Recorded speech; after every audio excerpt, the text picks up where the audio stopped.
आइए gases state की इस सीरीज में एक और नए टॉपिक को पढ़ते हैं, Dalton's partial pressure law. Dalton's partial pressure law.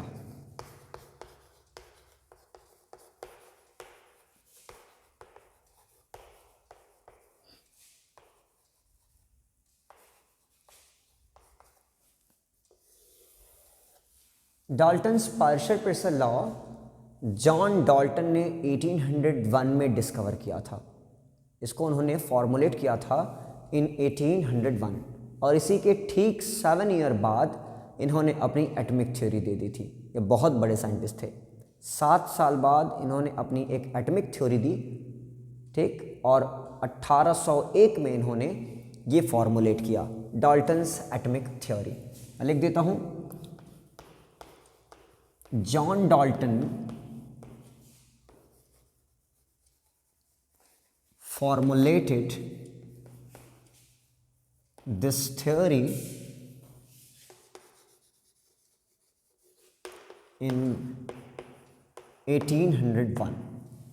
1801 में जॉन डाल्टन ने इस थ्योरी को फॉर्मुलेट किया था। अब इस थ्योरी के अकॉर्डिंग है क्या, समझ लेते हैं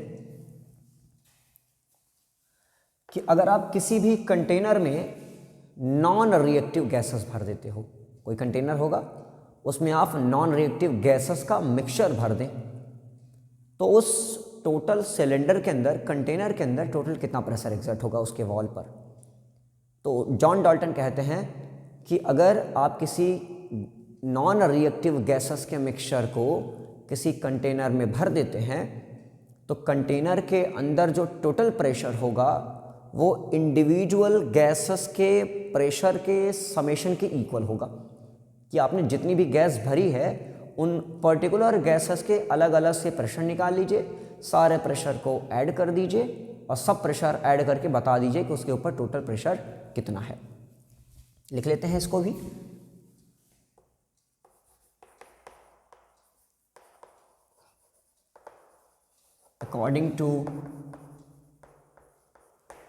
अकॉर्डिंग टू दिस लॉ, लिख लेते हैं इस लॉ के अकॉर्डिंग क्या है बच्चों, देखो, the total pressure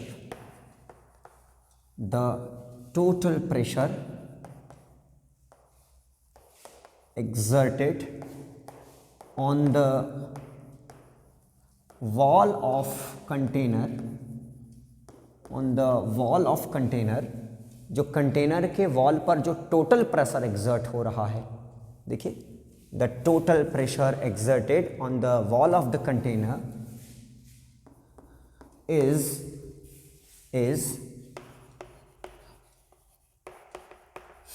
summation of, अब वो क्या है, is summation of the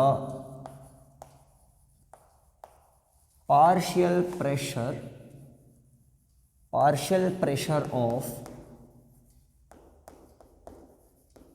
individual gases.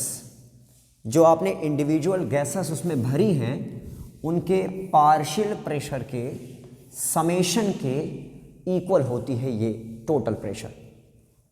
इसका मतलब है कि P total is equal to P1 plus P2 plus P3 plus P4 and dot Pn। जितने भी नंबर ऑफ गैसेस रहेंगे उन टोटल गैसेस के सारे पार्टिकल्स को यहाँ लिख लेंगे, where n is equal to the number of particles.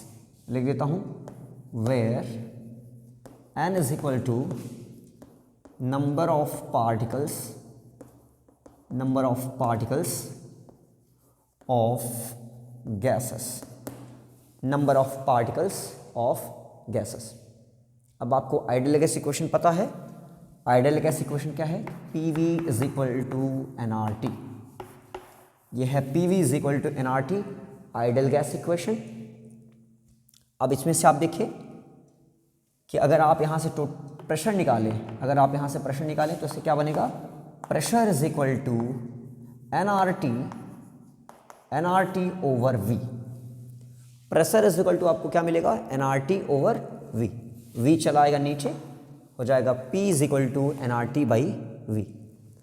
अब देखिए अगर P is equal to nRT by V है तो P1 इज इक्वल टू क्या होगा, तो P1 इज इक्वल टू होगा n1RT over v।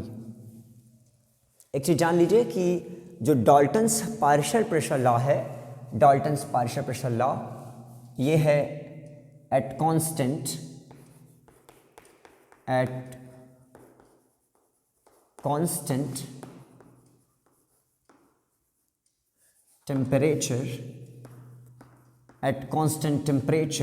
and volume,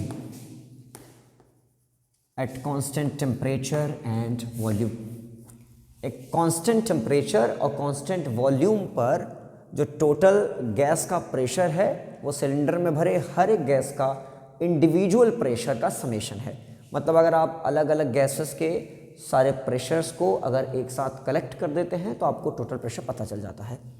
ठीक, देखिए P इज इक्वल टू अगर nRT है तो P1 इज इक्वल टू क्या होगा, n1RT ओवर V। मैंने यहाँ पे R1 नहीं लिखा, T1 नहीं लिखा, V1 नहीं लिखा, केवल इसलिए नहीं लिखा क्योंकि R यूनिवर्सल गैस कांस्टेंट है, T मैंने कहा कि एट कांस्टेंट टेम्परेचर, देखिए यहाँ पे टेम्परेचर भी कांस्टेंट है, and at the constant volume, यहाँ पे वॉल्यूम भी कांस्टेंट है। तो हम टेम्परेचर, वॉल्यूम और R ये तीनों को कांस्टेंट मानेंगे, फिर लिखेंगे P1 is equal to n1RT over V। आपने अभी देखा कि P1 is equal to n1RT over V। Similarly P2 is equal to n2RT over V। Similarly P3 is equal to n3RT over V। मैंने कहीं भी R1, T1, V1 नहीं लगाया because they are all constant. चलिए आगे देखते हैं। Then P total is equal to formula भी आपने देखा था, P1 plus P2 plus P3 dot dot dot Pn। जितने भी अलग अलग गैसेस के इंडिविजुअल मॉलिक्यूल्स रहेंगे सबका लिख लेंगे Pn तक। P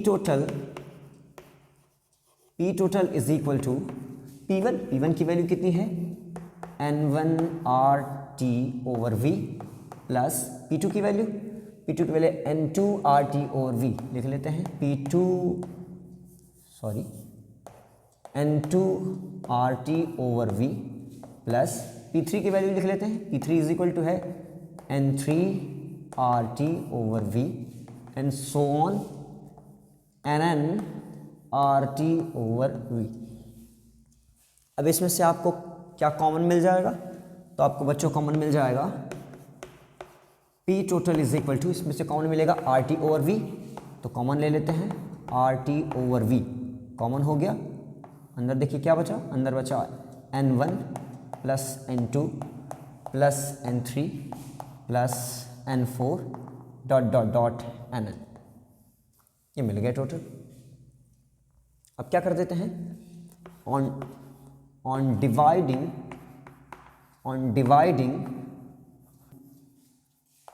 P1 by P total, अगर आप P1 को डिवाइड करते हैं P टोटल से तब देखिए क्या होता है, तो देखिए P1 over P total, P1 is equal to कितना फॉर्मूला है, P1 is equal to formula है n1RT बाई V, लिख लेते हैं n1RT over V over P total की वैल्यू रख देते हैं, P total is equal to भी आपने यहाँ पे निकाला है RT ओवर V इन n1 n2 n3 dot dot dot n1 तक, लिख लेते हैं RT ओवर V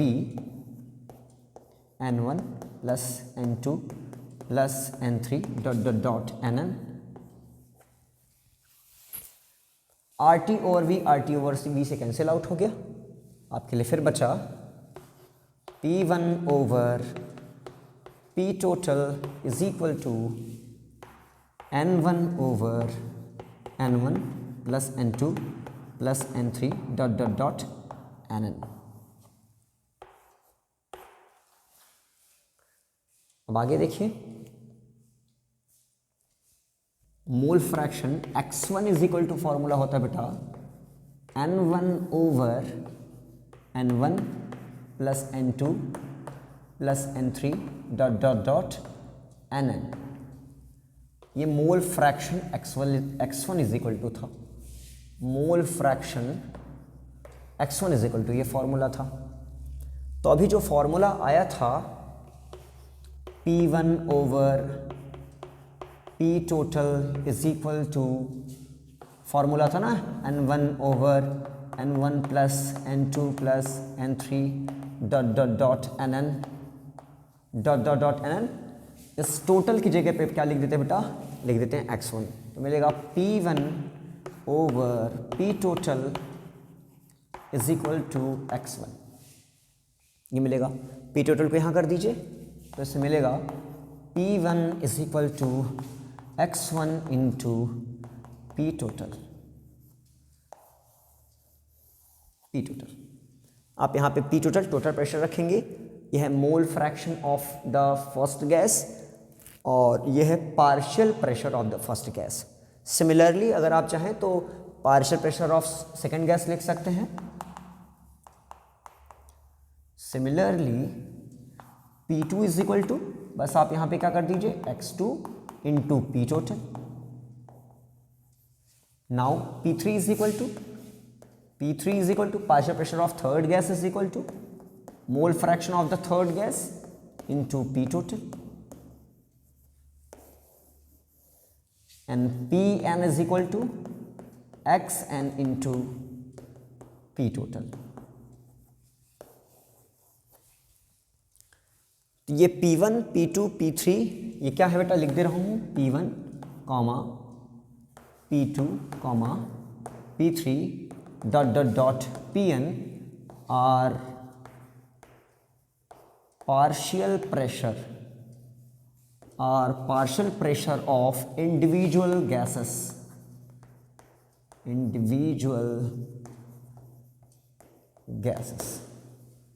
ये P1, P2, P3 ये इंडिविजुअल गैसेस के अलग अलग प्रेशर्स हैं। अगर आपको टोटल प्रेशर कैलकुलेट करना है तो आपको इन सभी के इंडिविजुअल प्रेशर्स को ऐड करना पड़ेगा। तो मैं अभी आपको दिखा चुका Dalton's partial pressure law. Thank you so much.